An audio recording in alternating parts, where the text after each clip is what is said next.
This is Untold Stories of Hip Hop.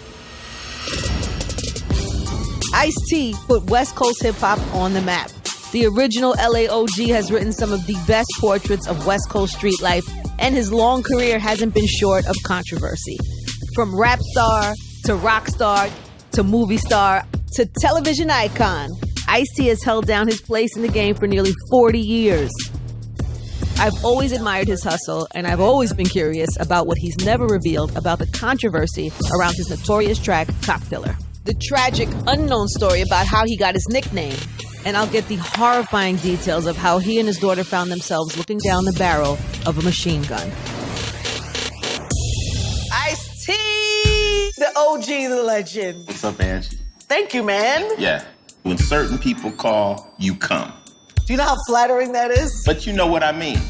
But I appreciate it. Yeah. Take me back to, I want to talk a little West Coast with you. Let's go. I didn't know anything about West Coast life. You literally taught me about that life. Right. Through your music. You were the first person. It was something that was needed to be done for the West Coast. See, you got to remember, I was out there. There was no NWA.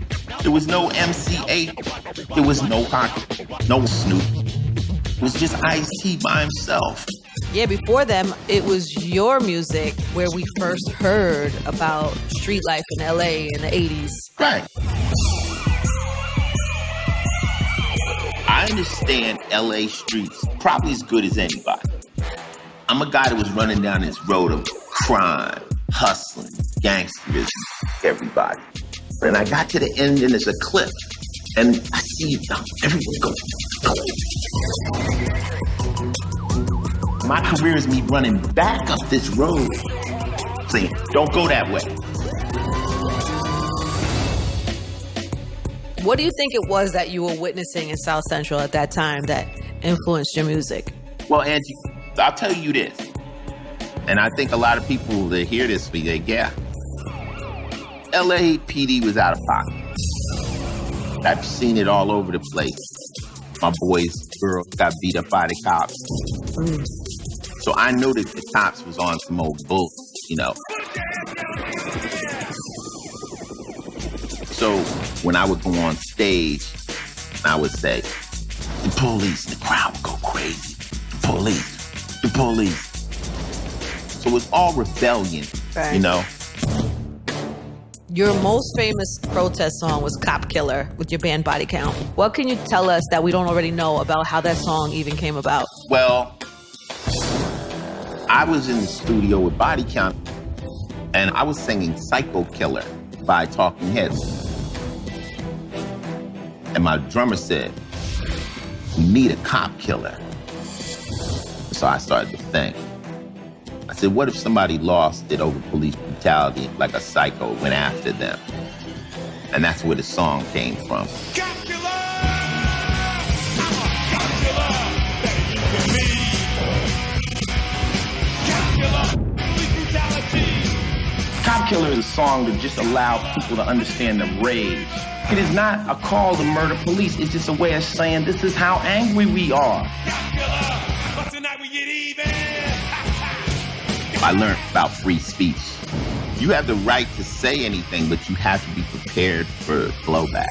Pro-police advocates are protesting the song Cop Killer. They said it was a rap song. It was. It was a rock song. So it's a quick way of making it a song. I had white kids singing it. As long as you make rap records and only black kids sing it, it's no problem. But when you transfer that energy to white kids, now you become a problem. And I had millions of white kids think police. And that's when they said, we got to shut this dude down.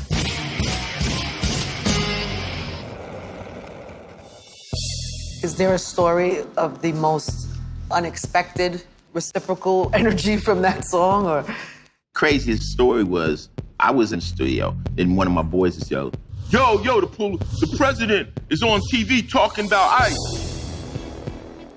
So we ran in there, and we're listening, and he goes, and Ice-T, when the president says your name in anger, What happens immediately is the biggest background check of your life ever happens. The CIA, the NSA, the FBI, everyone checks you.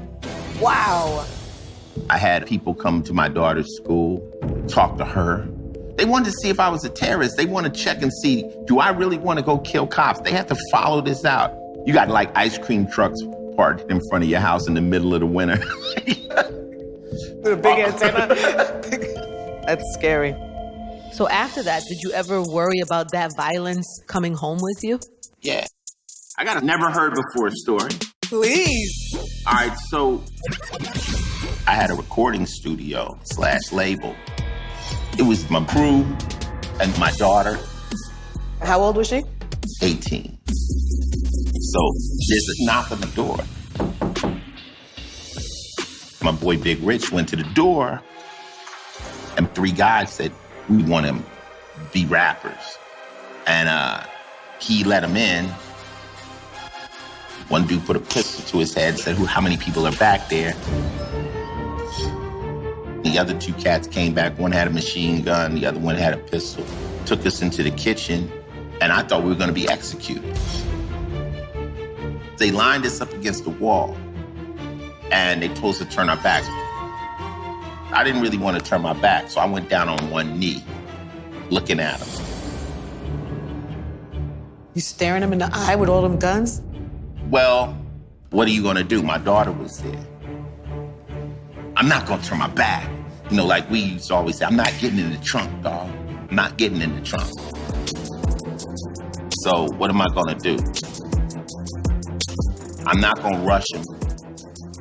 But if they start shooting, I got to rush them. You see what I'm saying? It's like I can't set it off, but they were going to kill us. Then I got to do something. So they robbed us, took all the money and jewelry, you know, and the dude just turned the lights off. And then they left. Jesus.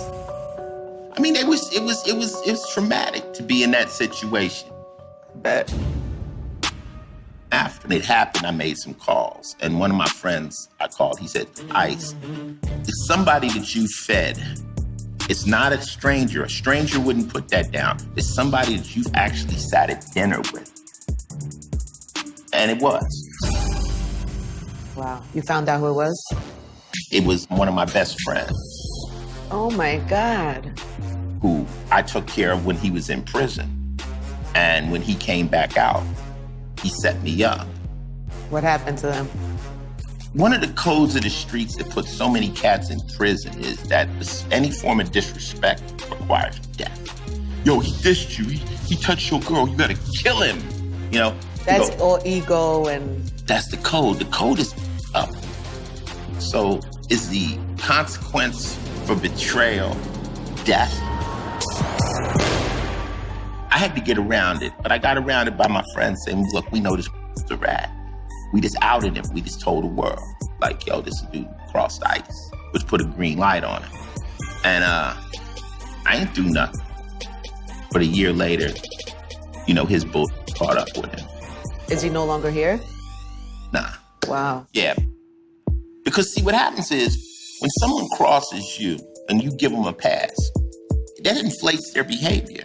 So the person that could get over on Angie now feels like, that bitch did nothing. I could keep doing it. And they keep acting. And then their karma comes. Well, they eventually gonna cross somebody who's just like, I'm not with the bull. You know what I'm saying?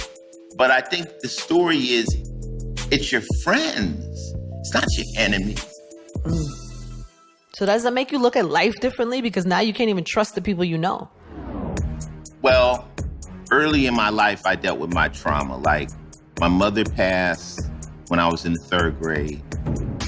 And then my father ended up passing when I was in the 7th grade from heart complications. So I'm an orphan. And I have been on my own since I was 17. So you become, I would call it cold. And that's how you get named Ice. It's just... products of what we come from. Yeah.